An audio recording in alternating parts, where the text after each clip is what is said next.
Két ember között a legrövidebb út egy mosoly, ezt vallják a Hahota klub tagjai is, akik hetente többször derülnek egy jót a Hahota jóga órákon. A résztvevők elmondása szerint ez a speciális nevetőedzés javítja az általános közérzetet és növeli a testi és mentális terhelhetőséget.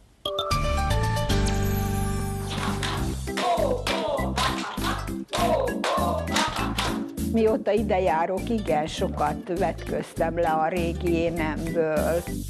Ez egy ilyen jó kedvet ad, és akkor egész hétre felvegye az ember. Két ember közt a legrövidebb út egy mosoly. Ezt vallják a Hahota klub tagjai is, akik hetente többször derülnek egy jót a Hahota jóga órákon. Ez a speciális nevetőedzés mesterséges és spontán nevetést kiváltó gyakorlatokra épül, amely elsősorban a stresszoldásban segít. Fantasztikus, amikor a csoportos foglalkozásokon is kinyílnak az emberek. Egy órás itt lét után olyan fantasztikusan ragyogó mosollyal, csillogó szemekkel távoznak, és szinte úgy érzik, hogy repülnek. A Hahota klub óráin a humorérzéket fejlesztve újra megtanulhatunk ok nélkül nevetni. Az öngerjesztett nevetés pedig könnyen, őszinte, természetes kacagássá alakul, különösen, ha mindezt társaságban tesszük. Felszabadultabb vagyok, és jó érzés. Sokkal könnyebben éljük a napokat, sokkal könnyebben oldjuk meg a problémákat. Lényege elsősorban a csoportos foglalkozás. Tehát többen együtt vagyunk, mozgunk, légzést mélyítünk, játszunk, újra játékos kedvünket elővesszük, visszaemlékszünk arra felhőtlen, játékos gyermekkorunkra. A foglalkozást követően a résztvevők elmondása szerint jelentősen javul az általános közérzet, megnő a tolerancia mások iránt, valamint növekszik a testi és mentális terhelhetőség. Nevetni jó? Igen! Feltöltöttem fizikailag is, lelkileg is. Annyi optimizmust és életerőt kapok itt, és annyi önbizalmat, ami szerintem mindenkinek nagyon jól jönne. Elsősorban fizikailag frissülünk, fittek leszünk, erőteljesek leszünk, új erőre kapunk. A mozgás által, amit nyerünk, ahogy felszabadítjuk magunkban ugye ezeket a blokkokat, óriási erő szabadul föl. A gyakorlatok elengedhetetlen része a taps és a folyamatos szemkontaktus.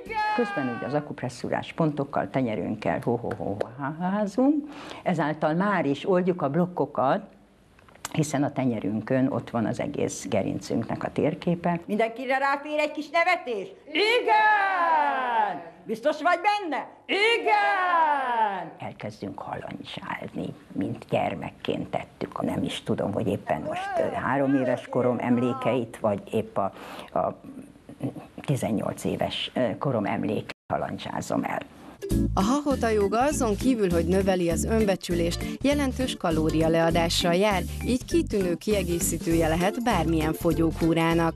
A közösség az nagyon jó. Tehát van, aki azt mondja, hogy otthon is tornázom, nem ugyanaz, az ember otthon ellustul. De itt meg közösségben vagyunk, és az egyik húzza a másikat. Nagyon jól lehet hasznosítani, ha valaki szeretne fogyni, hiszen maga az emésztőrendszernek a megmozgatásáról, meggyúrásáról van szó, mert maga a nevetés ugye megmozgatja a hasizmot, megmozgatja a legnagyobb rekeszizmunkat. Láthatták tehát, egy jó ízű nevetéssel testünket és lelkünket egyaránt formálhatjuk.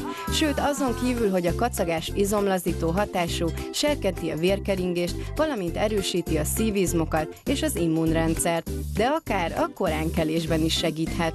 Megkérem a kakukkos órát, hogy hát ő figyelmeztessen engem, hogy mikor kell nekem fölébredni, és akkor eljátsszuk azt, hogy most 5 órára szeretnék fölérni, alszom egyet, és figyelem a kakuk, hűséges kakukon majd szól, és a